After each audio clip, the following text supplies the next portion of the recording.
여러분 반갑습니다. 여러분의 멘탈 전도사 천마쌤입니다. 오늘은 마지막 날이네요. 12월 마지막 날. 일단은 뉴욕 증시도 한번 살펴보도록 하겠습니다. 어제 간밤에 새벽에 보니까 그렇게 썩 좋은 모습은 아니더라고요. 주가 흐름이 생각외로 매끄럽지가 않았습니다. 올해 마지막 거래 주간에 들어선 가운데 뉴욕 증시에서는 보니까 그 차익 실현성, 차익에 대한 실현성 투매가 좀 일어났다. 투매가 좀 일어났습니다. 산타랠리에 대한 그런 기대감은 꺾였어요. 이제 산타는 끝났다. 산타는 도망갔고, 올해 주가 상승률이 가팔랐던 만큼 주식을 팔아서 이 채권을 저가 매수하는 움직임이 크더라고요. 채권을 사는 그런 움직임들이 조금 많아 보였습니다. 뉴욕 증권거래소에서 오늘 오전에 보니까 다우지수는 어제죠. 그러니까 전장보다 672.67포인트에서 이렇게 급락을 해가지고 42,319.54에 거래되고 있고, S&P도 마찬가지로 좀 많이 밀렸고요. 나스닥도 1.69% 막 빠지고 2%까지 빠지는 것 같은데, 주가 하락을 촉발한 만한 뚜렷한 재료는 없었어요. 연말 연휴 기간을 맞아서 주요 경제 지표나 이벤트는 부재했는데 일찌감치 휴가를 떠난 투자자도 많아가지고 이 호가창이 좀 얇아진 것 같더라고요. 얇아진 상태였습니다. 전반적으로 지난주 후반부터 나타난 차익에 대한 실현성, 그런 움직임이 지속되는 것으로 풀이되고요. 올해 3대 주가 지수가 큰 폭으로 올랐는데 연말 결산을 앞두고 차익 실현 욕구가 이제 커진 거죠. 이러다 보니 하락에도 불구하고 S&P 500 지수는 올해 상승률이 23.4%를 기록 중이고요. 나스닥은 29.4%에 달하네요. 오량주 위주의 다우도 12.4%의 상승률을 찍었습니다. 주요 주가 지수가 이틀 연속 급락을 하다 보니까 산타랠리에 대한 기대감도 약해지는 거죠. 산타랠리는 통상 미국 증시가 연말 마지막 5거래일하고 이듬해 1월 첫 2거래일까지 상승하는 그런 경향을 가리킵니다. 1950년 이래로 S&P 500은 이 기간에 평균 1.3% 수익률 기록했고, S&P 500 지수의 7일 평균 수익률은 0.3%를 앞지르는 거죠. S&P 500은 이날까지 올해 마지막 4거래일간 상승률이 마이너스 1%대를 기록합니다. 마이너스. 아직 3거래일이 더 남았지만은 더 크게 재미를 보기는 어렵지 않느냐, 그렇게 보는 것 같습니다. 이 반도체주 위주로 구성된 필라델피아 반도체 지수 2.44% 급락을 했죠. 더 위축된 그런 투자 심리를 반영하는 그런 모습입니다.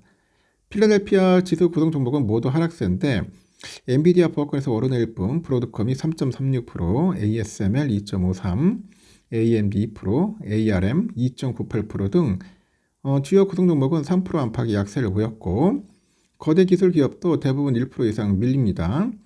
테슬라는 3% 이상 떨어지고 있고요. 아마존, 메타도 2%대 하락률입니다.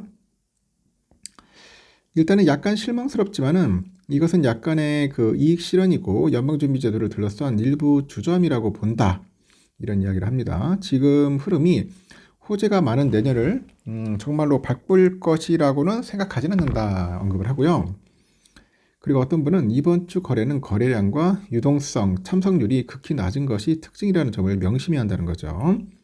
이 때문에 공기 주머니가 생겨서 양방향 움직임이 이제 심화한다, 이렇게 짚습니다. 미국의 국채 금리가 급락한 점도 주가 하락과 연계된 것 같아요. 트럼프 2기 행정부에 대한 우려로 그동안 미국 국채 금리가 급등을 했고요. 10년물 금리는 4.6%를 넘어섰습니다. 지난 5월 이후 최고치입니다. 이는 저가 매수 심리를 자극할 만한 레벨인데, 이 주가가 급등했던 주식을 팔아서 고금리의 채권을 매입하는 것은 현재 단계에서 투자자들이 생각해 볼 만한 그 전략이라고 합니다. 미국 항공기 제조업체 보잉의 주가는 개장 전 거래에서 3% 넘게 떨어지다가 약보합으로 이제 좁혀졌죠. 이날 또 무안공항에서 발생한 여객기 참사의 기종이 보잉의 787-800이에요. 한국교통 일단 그렇습니다. 그 국토부가 그 해당 기종의 안전도를 전수조사하겠다는 소식에 더 투자 심리가 또 약해지는 것 같습니다. 그리고 유럽 증시는 소폭 상승했다. 영국의 FTSE 지수도 0.57%, 독일의 닥스 지수도 좀 빠지고요. 하여튼 그 유가도 그렇고 뭐 모든 게 그리 속 좋지는 않았다는 겁니다. 재미없네요. 하여튼 그리고 뉴욕 증시가 내년 1월 9일을 휴장을 하는데 1월 9일 하루 열리지 않았습니다. 그 별세한 지미 카터 미국 전 대통령 애도일이자 이 장례일인 이날 장을 열지 않기로 했다고 하네요. 뉴욕 증권거래소와 나스닥 거래소 모두 장을 닫는다고 합니다.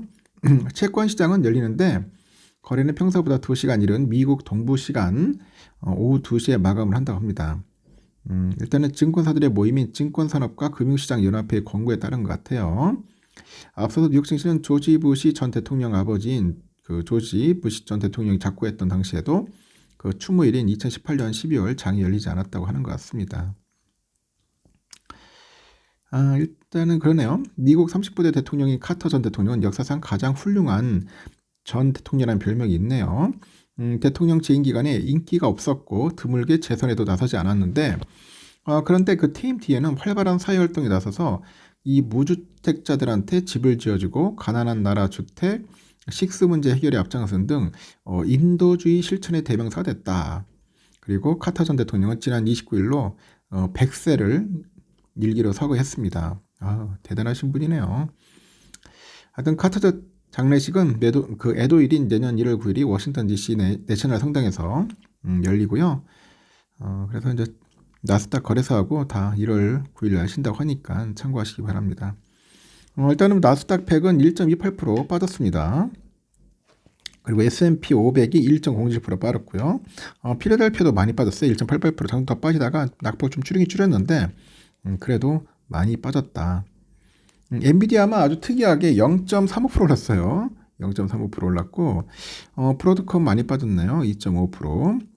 TSMC 0.62, ASML 다시 또 계속 빠지고 시작하네요. 2.44% 빠졌고요. AMD 2.20% 빠졌고 퀄컴 1.69, 텍사스 인스트루먼트 1.68, ARM 2.55, 어플라이드 1.91, ADI 2.04 이렇게 빠졌습니다. 그래서 필라 지수가 상당히 좀 힘이 없었다는 거 참고하시기 바랍니다. 마침 또 오늘 우리나라는 오늘 12월 30일 마지막 날이라서 장이 열리지 않아요. 만약 장이 열렸더라면 좀 충격이 갔을 텐데 하루 휴장이라서 다행스럽게 내일도 그렇고 한 1월 2일 날 10시부터 시작한다니까 과연 어떨지 모르겠습니다. 오늘 또 미국장이 어떻게 잘 흘러간다면은 좀 덜하겠죠. 여기까지 하겠습니다. 점심 맛있게 드시고 또 다음 시간에 봬요.